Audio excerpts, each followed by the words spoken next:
Let's get back to it, man. Listen, like the video. I had to start over because we had a man tap out. We had somebody, he had to leave, be escorted out the cave. He needs some air. It's a hot box, free suspect. We need 100. I need 120 likes on this video. Fuck that. Yeah, I need 120 likes on this. That's what I'm upping it. I'm upping it. I need 120 for part 4. We're gonna do 8 parts of this shit. This shit is 4 hours.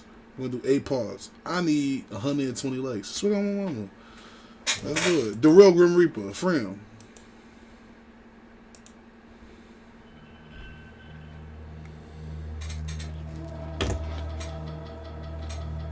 Pull up to the kick, y'all. I'm here at the Queen's Crescent Community Centre. This is the hub for the local community, but also where you'll find the local MP Keir Starmer paying his respects to the community in the midst of any kind of serious knife crime attack. Its association with the ongoing knife crime epidemic is made even more clear by the mural to Calvin Bangisa, aka C. Miz, who lost his life in April 2019. The Metropolitan Police released dashcam footage showing several men armed with large blades chasing him down and ultimately taking his life. Today, a large mural remains here reading Ms. World, which keeps Calvin's memory alive, but also reminds everybody of this shocking murder that took place on a busy London street. Yeah. If I die, I want niggas to do that for me. Yeah, that's what I'm on my mama. That's what I'm on my mama. I die, I want niggas to have a motherfucking mural up for me, man. Mural is love, man. I need that.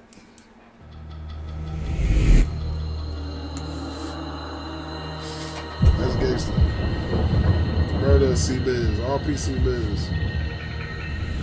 By the end of 2018, the streets of Camden had gotten as deadly as they had ever been, and the situation there had become a crisis. But little did the community or authorities know that the worst was yet to come. With the rise of social media and drill music, soon the grisly details of the Camden gang war would escape beyond the headlines of local newspapers and into the lyrics of violent drill songs. In fact, on November the 7th, 2018, one of the first actual songs in this particular Camden gang war is released. Pegwater members Lax, C2 and Action released their track What Happened. Filmed in front of the convenience store near the Pegwater estate where AK lost his life, it featured lyrics where they appear to claim to have killed 2 of their ops, seemingly a direct reference to the murders of AK and S45. Those responsible for the violence against Agar Grove and their affiliates were seemingly proud of what they had done, and now they were beginning to use music to boast and brag about the murders of Mitch, AK and S45. This clearly had a huge impact on the members of the estates in the 71st postcode. T-Scam would later rap in his Cold Room freestyle about how hurt he was to lose AK and his intentions to kill anyone who spoke ill on his friend's name. And more so, Suspect himself, who would rap on the later song Turn Up about how much he missed AK and S45 and his intention to kill anyone involved in their deaths. However, Suspect himself was still incarcerated when his 2 friends lost his lives. Then, some point later after this incident, he was released from prison back onto the streets of Camden. Suspect later claimed in his song Test My Temper that he had devilish thoughts when he was in jail and that when he was released, he came out to raise hell in the streets. Suspect was rumoured to have played a role in numerous instances of violence following his release in mid-2018, including a shooting in the middle of a Camden street caught on camera targeting a rival in another car. Around these times, Suspect would also be seen on social media looking for his ops on the Pegwater estate. Yeah? Nowhere be at. Nobody outside. Oops. However, one of the most brutal instances of violence that Suspect was allegedly involved in would take place in early 2019, marking the start of an extremely violent year. In 2019, many members who had been locked up were released, and fresh home 71st members from their various estates wanted revenge for the 3 murders of their friends that took place before people went to prison. At around 1 AM on the 15th of February 2019, a 51st affiliate who went by the name Gxng was walking past a Sainsbury's supermarket chain in Cumbo's territory near the Regent's Park. According to a report by London's Evening Standard, he was rammed by an SUV. Then, several 71st members exited the vehicle, attacking him with knives and stabbing him repeatedly in his body and head, leaving him with what the newspaper described as life-changing injuries. Apparently, Suspect was one of these people instigating the attack, and he and other active gang members would taunt Gxng relentlessly in his music and social media going forward, and even boastfully rapping about how many of their ops they've put on the bonnet of their cars and rammed with vehicles. Suspect would even post an Instagram story where he claimed that the video game Call of Duty inspired him to rap, and saying, "Shout out to the Gulag for letting Squeeze out." That's some smart shit. Shout out to the little let squeeze out. Wow. A reference to the fact that despite this savage attack, Squeeze managed to escape with his life. Clearly suspect, active gang, and members affiliated with other estates in the 71st postcode district were proud of their violent activities on the streets of Camden. And with the growing resurgence of UK drill music in 2019, some members were looking to capitalise on their growing notoriety in the streets by making more music about their gangbanging lifestyle. On the 28th of March 2019, Active Gang would release their first music video, a track called Money and Violence, featuring verses from members Suspect, Broad Day, and Hitman. The video was originally posted on the YouTube channel of Link Up TV, a legendary British media platform focused on promoting British rap, grime, drill, and the rest. Unfortunately, the original upload of this music video was removed for violating YouTube's terms of service, but re-uploads still circulate amongst the internet's many rabid Active Gang fans. The song failed to make as much noise at the time of its release as the later releases, but it provides an interesting insight into Active Gang's development as rappers. The track features a menacing intro where Suspect reps his allegiance to the original crew Cracktown and Active Gang, as well as dissing the 51st postcode, and references to using zombie knives and firearms. In the verse, Suspect raps about how he lies to his mother when she asks if he's going to change his violent ways, as well as saying RIP to S45 and rapping about how the beef is still active in the streets and he continues to stab his enemies. Then, on the third verse, Hitman would hit the mic, claiming to be hood famous and the Active Gang are the kings of Camden, claiming that the ops are on ropes since Suspect got out of jail, and claiming to be in the Cumbo and Peckwater estates looking to kill. Suspect's place as the most prominent member of Active Gang seemed to be cemented from the very start, as he would return for another verse at the end of the track, seemingly referencing going missing as a teenager and rapping about how he stays in the trap house to make money despite the stress it causes his mother. And this was also one of the rare occasions where Suspect himself actually appeared in a music video, with fans seemingly amused by the speed at which he ran after his ops in a scene that was literally filmed on the Peckwater estate. Despite showing some promise as rappers, clearly the members of Active Gang were primarily focused on their activities in the streets, as only days after this song released, yet another murder would play out on the streets of Camden, with Active Gang members openly claiming responsibility. C-Miz, real name Calvin Bangisa, was a British Congolese young man whose family came to the UK to escape the civil war in Congo and search for a better life. He grew up in relative poverty in the Denton estate in Kentish Town, a social housing project known for its gang activity. Apparently his family made the best of their circumstances, with his mother working as a dinner lady in a nearby school and C-Miz himself being an enthusiastic football player. Unfortunately, almost a year before C-Miz would end up losing his life, the family was already struck by a tragedy when his father passed away. C-Miz was allegedly an older member of the original Queen's Crescent Gang, or OQC, a set that was apparently beefing with several other gangs around Camden, including gangs that would later unite under the 71st Alliance. And he had allegedly even been in physical altercations with many members of the Alliance in the months leading up to his death. C-Miz was allegedly known by another name in the streets, C-Murder, apparently the result of him allegedly being involved in the killing of a young man named Kwasi Anim Bodu, also known as Lavish. Lavish was stabbed to death in April 2018 by unknown assailants, and the homicide remains unsolved to this day, with witnesses in the case refusing to cooperate by unknown assailants, and the homicide remains unsolved to this day, with witnesses in the case refusing to cooperate and identify those responsible. But despite an alleged reputation as a killer in the streets in an unrelated incident, it was ultimately an altercation with members from Active Gang that would end up taking the life of C-Miz. What exactly happened in the days leading up to his death have been subject to intense debate online, with many rumours being unconfirmed but painting a picture of an ongoing feud that escalated. According to these rumours, C-Miz was regularly dissing dead members from rival gangs on social media such as Mitch and S45, and not long before his death, he even allegedly had attacked Suspect unsuccessfully, ultimately leading to Active Gang to actively hunt him down in the days that followed. On the 1st of April 2019,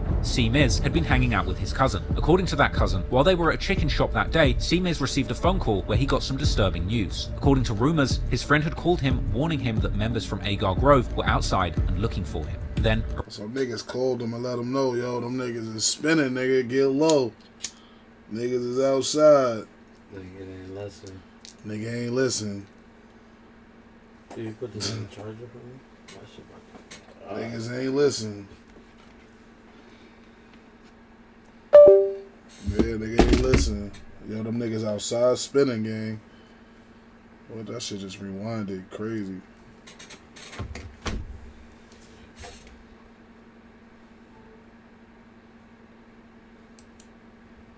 Active Gang. According to his cousin, was a alleged Oak neighbour for him. And to rumours, his friend had called him, warning him that members from Agar Grove were outside and looking for him. Then, around 8:30 p.m, as C-Miz and his cousin were getting out of a taxi in the Gospel Oak neighborhood, he would unfortunately be unaware that at that moment he was indeed being followed by members of Active Gang. And upon getting out of the cab, 4 masked men driving behind got out of a dark Volkswagen Bora that had been stolen 4 days before. The 4 masked men began running towards the pair. One of these men was allegedly suspect, and another was SY, accompanied by other affiliates from Active Gang. According to his cousin, C-Miz saw the men coming and said, "Look." See, this is bad, cause it's like, bro, you saying this shit went unsolved, and you saying these niggas, did he get charged for this? It probably was unsolved at the time. Let me just listen. Let me listen before I start going crazy. The 4 masked men began running towards the pair. One of these men was allegedly suspect, and another was SY, accompanied by other affiliates from Active Gang. According to his cousin, C-Miz saw the men coming and said, "Look, run." Due to the recent incidents in the area, it seems that they both knew what was going on, and they both began running in opposite directions. Unfortunately, C-Miz, the main target, was being chased, and during this foot chase, he tripped. C-Miz would fall to the ground, where he was kicked and... Know what they say? Don't run, don't trip. Don't run, don't trip. That's why they say it. I ain't trying to be disrespectful, rest in peace. But that's what happened when you trip.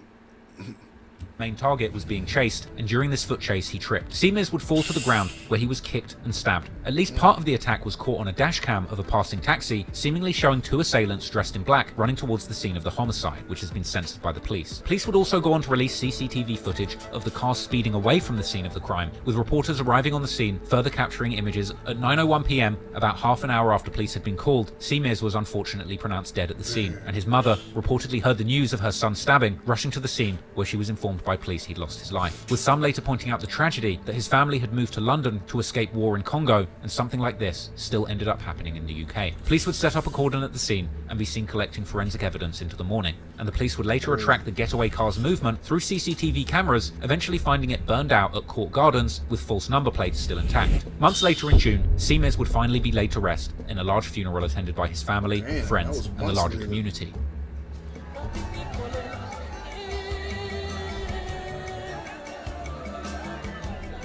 He got the nigga funeral in the dock. That's crazy. This nigga trap more is crazy. Nah, son, trap different. Nah, my son different. Rest in peace, man. Nah, my son put this in the dock. This nigga put that nigga going in the dirt in the dock. I mean, shit, it probably was on YouTube. We found it.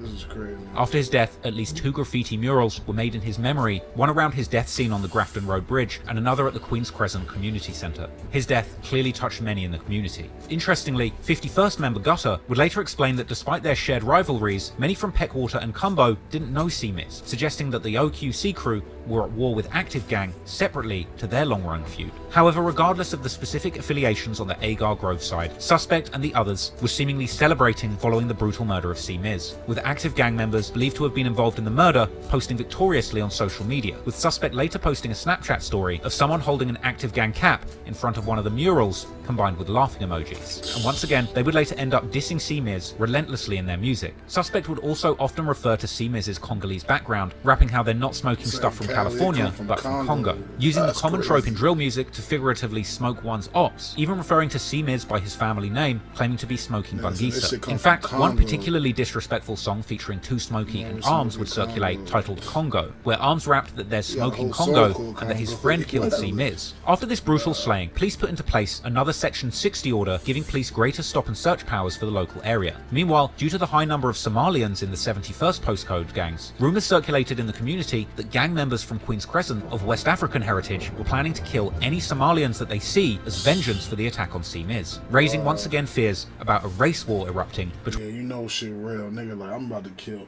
any nigga that's that race. Yeah, like, yeah, any nigga, you Somalia, you getting, yeah. You getting put. That shit's crazy. Like, nigga, just somebody did something now.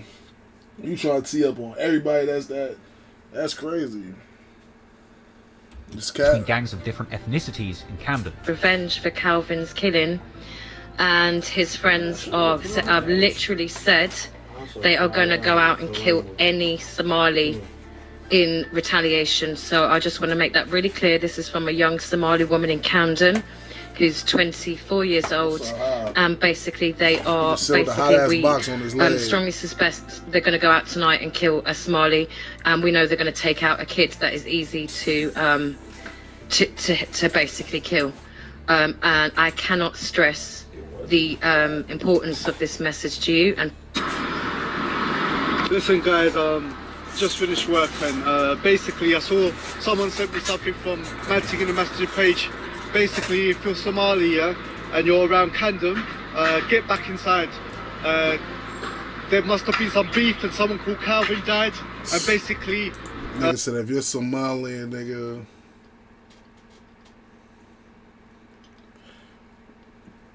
niggas, if you're Somali, nigga, go back inside, nigga. They on us. They on to us. The friends of that person are looking to kill a Somali person, whether they're a boy or a girl or whatever. There's conversations off. Yeah, someone going out there to kill another Somali. Yeah. Kill any Somali, not related or unrelated and so forth. Despite the ongoing disrespect, over a year would pass and no one was charged with the killing of Simiz. Later, his family would speak to the press again, opening up about the devastation that his death had caused for the family and emphasising how they need justice for their son, with his mother telling the news she has not been the same since the police told her about the gruesome way her son lost his life. And despite one arrest and a number of people being interviewed by police, no one was ever held responsible for this crime, with the police notably dismissing evidence from the community that active gang members had bragged about the murder on social media, with Calvin's mother saying the local community knew who killed her son, but the police do nothing. Another clip would circulate allegedly showing suspect and SY in a park, apparently the day after the murder, with members appearing to be stressed out. Dan sa after they chaos or split Simiz 51st.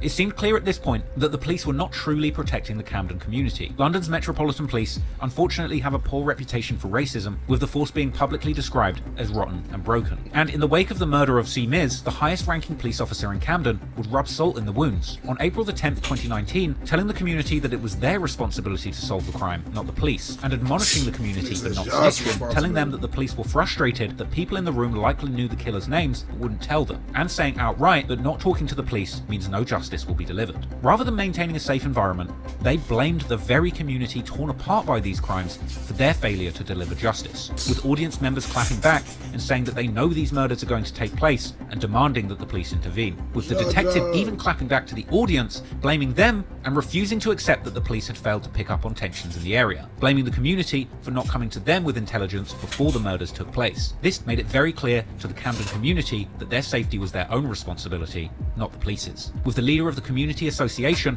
that held the meeting dismissing the police's victim blaming as nonsense and saying that they knew what was happening, with the police complaining about how miserable they are when they get phone calls telling them that the people they're monitoring in the community they're supposed to police have been killed. But then again, who's truly to blame when the police are arguably working with limited resources? Also in attendance once again was local MP Keir Starmer, who admitted that money had been taken out of the community, but he refused to place the blame on the government, saying that he's here to ask himself the question of if he was doing enough. 2 days later, Keir Starmer would host another event at the same location, holding a town hall at the Queen's Crescent Community Centre and telling the community that they cannot allow this to continue. He would even tell the audience that they didn't want to be here again after having held similar meetings a year before after the murders of AK and S45, and lamenting how they've been in this room having these same discussions over and over again, and admitting his efforts to protect the community had been futile. Chris Kyriakou, whose son Frankie was stabbed to death in 2002, actually confronted Starmer, telling him things aren't getting better and saying that they need to understand why this is happening, and questioning what is it that this community isn't getting that's leading to the violence. This is the exact kind of thinking that's needed to put an end to the violence in these communities. And after telling the community that he wouldn't let the violence continue, sadly, nothing would change. And so, the community that Keir Starmer was a little... Yeah, get to the fucking point.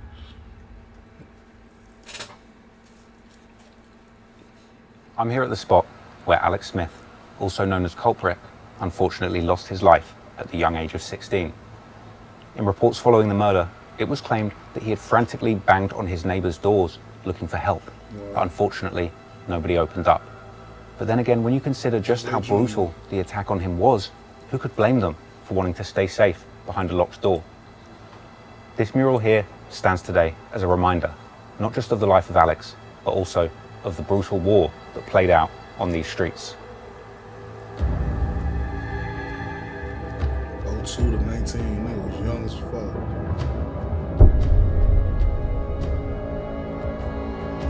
culprit.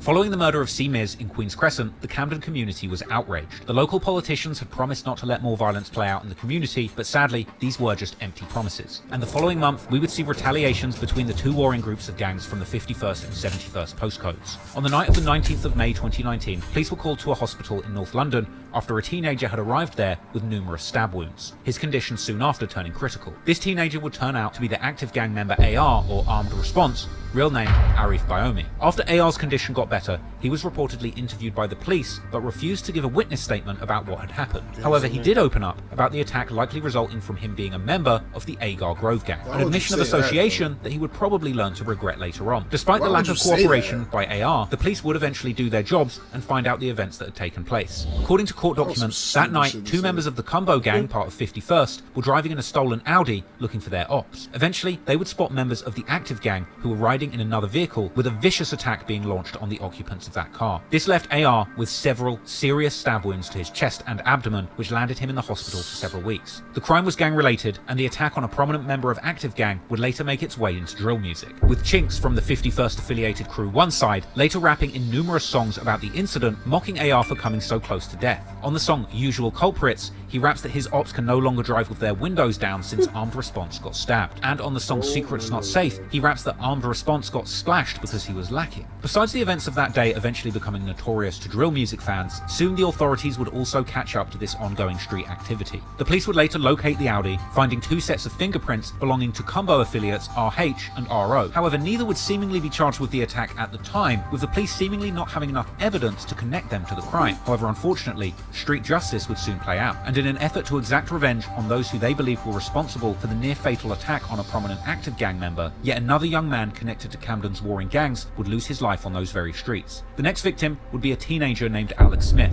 better known by his peers on the street as Culprit. 16-year-old Culprit was seemingly affiliated with the 51st Estate Combo, and he could be seen on his social media posts hanging out in the block with other members.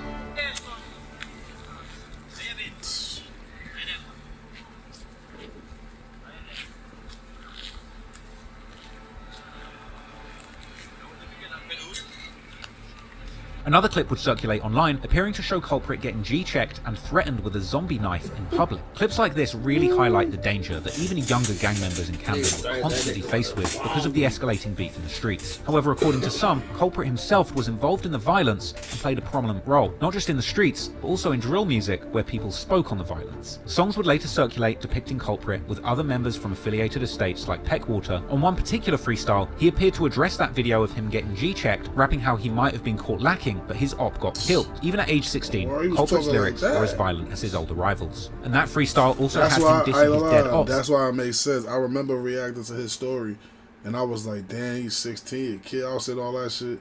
And somebody in the comments was like, nigga, that nigga was out here, don't let that shit fool you. Nigga was saying some shit like that. Like, nigga, he's 16, but he was in the streets.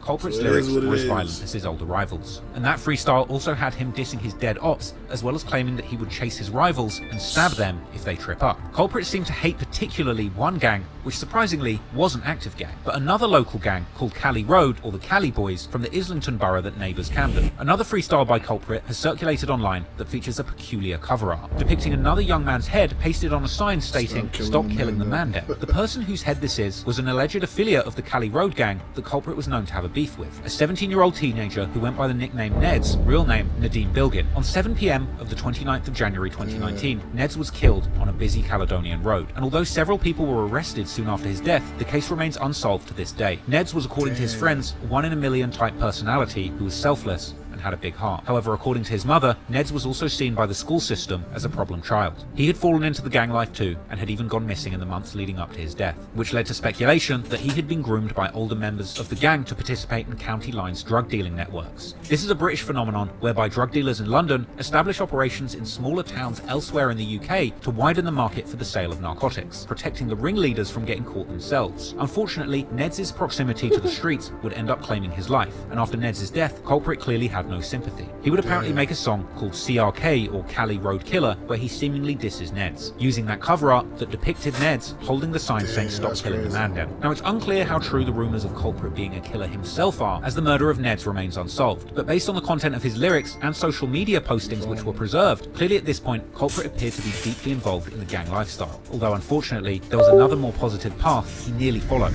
According to later news reports, Culprit hadn't always been in the streets, but was in fact a gifted football player and a big Arsenal fan. He'd even trialled at the youth academy for Southampton Football Club. Clearly a talented player, had he focused on football, he may well have ended up playing for a Premier League team. But unfortunately, Culprit ended up being released by the Youth Football Academy, and his path to playing professional football fell by the wayside. And it was losing this opportunity which, according to his friends, caused him to go off the rails and associate with the wrong people, eventually falling into the gang life. It's a sad story, because you never know how different things could have played out, not just for him, but also for those that played a role in his demise. Anyway, in August 2019, Camden was hot, and the police were active in the streets trying to get ahead of the violence. One clip would circulate on social media depicting armed officers conducting a traffic stop at gunpoint in the middle of Camden High Street in broad daylight, with hundreds of shocked members of the public looking on. But despite the increased police presence, active gang members were still looking to cause harm to their ops and get revenge for what happened to armed response, as videos of them spinning the blocks and smoking to unreleased music would later circulate. Unfortunately, on the 12th of August 2019,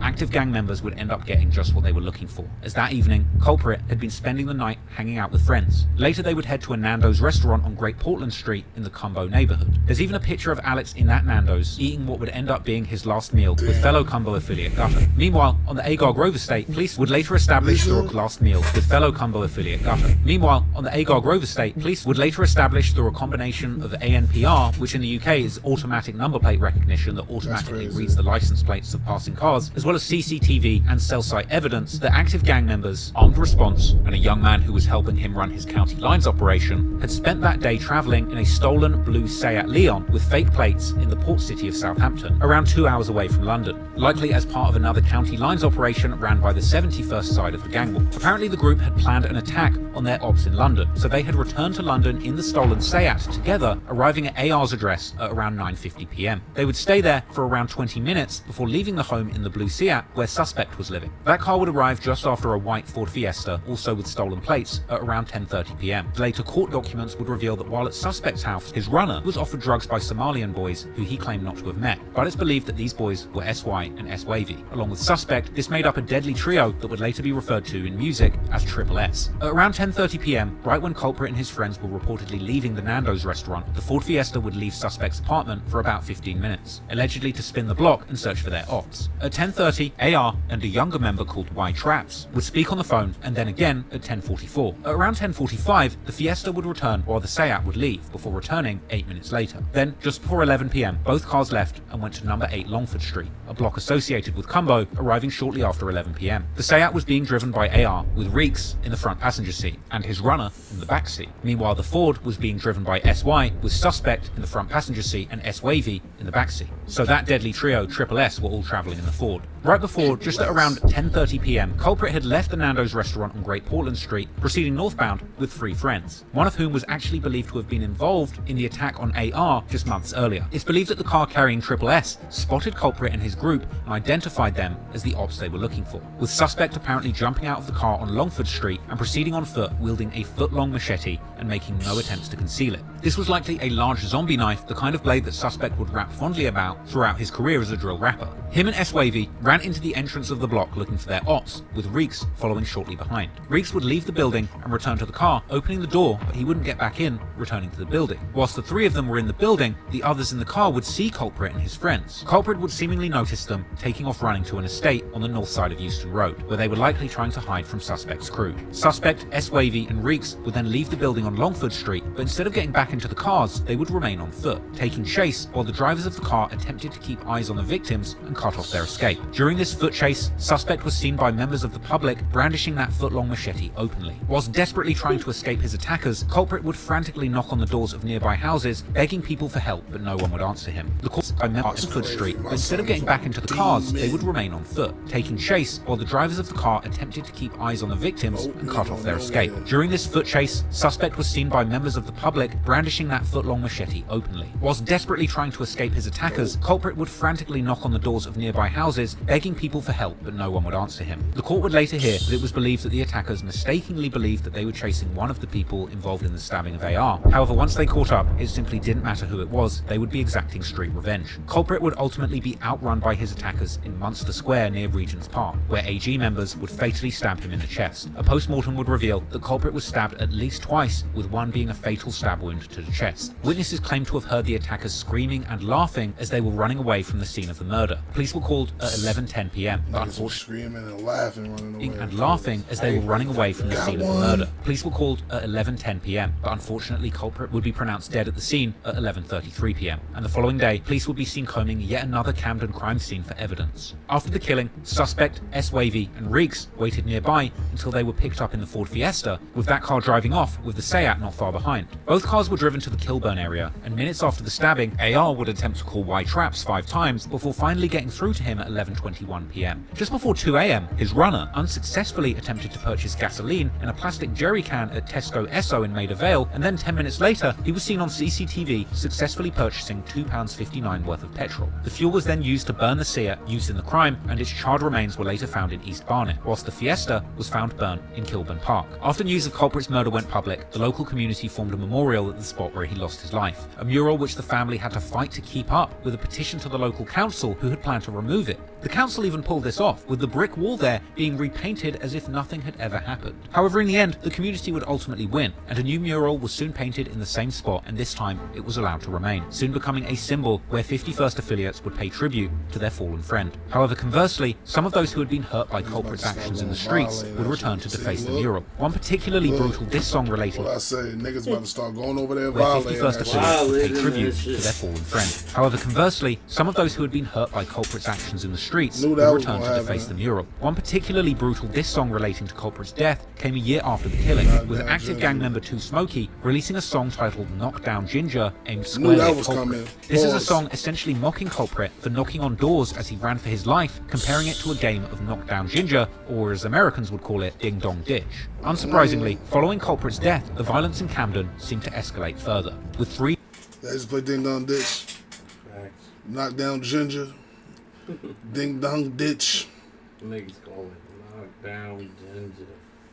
Knocking on that shit and we out. Unsurprisingly, following Culprit's death, the violence in Camden seemed to escalate further, with 3 people getting killed in 5 days in September 2019 alone. One of these victims was a man of Portuguese descent who had left the house to buy some milk when he was shot dead in Kentish Town territory, the area of the Queen's Crescent gang. This appeared to be a case of mistaken identity, and just an hour before, a woman was stabbed to death just a few hundred yards away in what turned out to be a non-gang related attack stemming from a dispute between 2 women. And then, nearly 4 days later, 2 men were attacked with knives in Camden High Street, close to Camden Town Underground Station, the very heart of the borough, with one of these men being declared dead at the crime scene. This man would turn out to be a 25-year-old man who went by the nickname Nuts, real name Assad Abdullah Yarrow, who according to his girlfriend was killed by machete-wielding attackers who were looking to score points. Nuts was of Somalian descent, which would raise the question as to whether this was a targeted racial attack, as previous police intelligence did suggest that after the murder of Simiz, gang members in the area might be trying to kill any member of the Somalian community in revenge, as people allegedly connected to Nuts would post on social media denying that he was affiliated with active gang or involved in the streets, but also saying that his death was indeed the direct result of the murders of Culprit and Simiz. However, 51st members would later diss him in their songs, with Peckwater rapper Action rapping how he'd been caught because he was overweight and couldn't run away. And once again, despite the incident being mocked openly online and in songs, the police would make minimal progress in solving this crime. 2 men would be arrested for the attack soon after, but both would be let out on bail pending further inquiries. The family of Nuts would complain a year later that the case had gone nowhere and that they were still seeking justice for their son. At this point,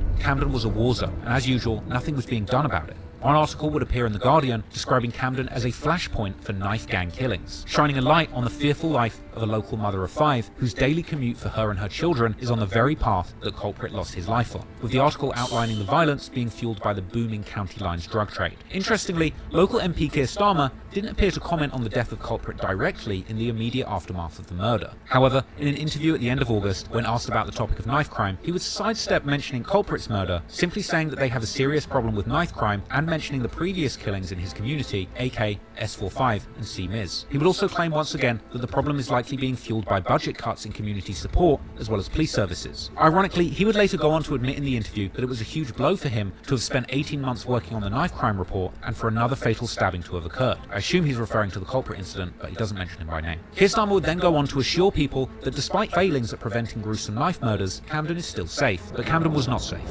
not by a long shot. However, in one area, progress was being made, because while gangs were still running amok in the streets of Camden, this time the police were closing in on suspect and his accomplices, or so they thought, because while they were gathering evidence to arrest suspect for the murder of culprit and building up a tight case to put one of Camden's most prolific killers behind bars, they would soon realise it wouldn't be so easy, because even with all the evidence in the world, if they wanted to arrest suspect, they would first have to catch him.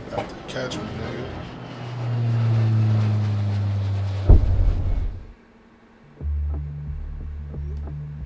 So you're gonna have to catch him. For years, police in Camden had seemingly turned a blind eye to the gang violence going on in their community, repeatedly failing to prevent violence from breaking out on the streets and blaming the community for not providing details to catch the killers before the crimes had occurred. However, following the murder of culprit, real name Alex Smith, it would appear that the police were finally ready to take decisive action. Or perhaps culprit's killers had simply been so sloppy in carrying out this brazen attack that the police for once had everything they needed to put the borough's most prolific killers behind bars for good. It's likely that those responsible for the murder of culprit knew themselves that they had been sloppy, because in the immediate aftermath, those involved took steps to try and cover their tracks and flee the authorities before they had a chance to catch up with them. Once the vehicles used in the crime had been set alight, members from active gang that were involved plotted to leave the United Kingdom for good in an effort to avoid a lifetime in prison. In the days shortly following the murder, suspect and S-Wavy would flee the country. There were stories suggesting the suspect had first escaped to France, with one video showing him in the hood with local gangsters. The Redditor who first posted this clip actually took the time to explain its supposed origins, claiming that suspect was actually hiding out in a North Paris suburb for 2 months, and it was here that the locals in the hood approached him,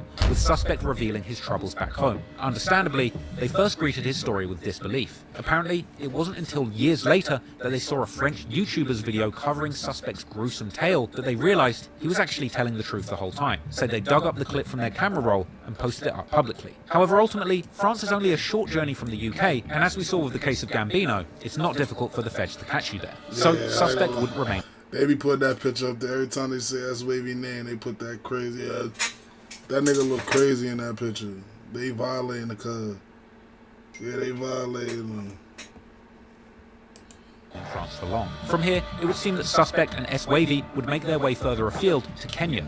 Meanwhile, 2 others who were involved, Greeks and SY, would instead flee to Kenya's neighbour, Somalia, later being seen on social media living their best lives armed with AK-47s. And several social media clips of Greeks and SY living the good life in Somalia would continue to circulate online for years to come. Ultimately, those 2 would get away, disappearing from the UK without a trace, and never facing justice for their alleged involvement in this murder. However, the 2 other people involved with the murder and an accomplice wouldn't be so lucky. Armed Response would unsuccessfully try and flee the country. He was apparently in the process of trying to secure false paperwork to fly to Egypt, but was stopped at the airport. AR was arrested on the 18th of August 2019, and he would appear in court the next day, maintaining his innocence and refusing to cooperate or give any names. Eventually, he would be sentenced to life for murder on the 12th of March 2020 alongside White Traps. He had been arrested the day before AR on August the 17th, 2019, and was later found guilty of assisting an offender receiving 2 years and 10 months in prison, specifically for his role in helping destroy the 2 cars used in the crime, as would AR, his runner, who was caught by police back in Southampton where they had their county line operation, ultimately being arrested on the 14th of August 2019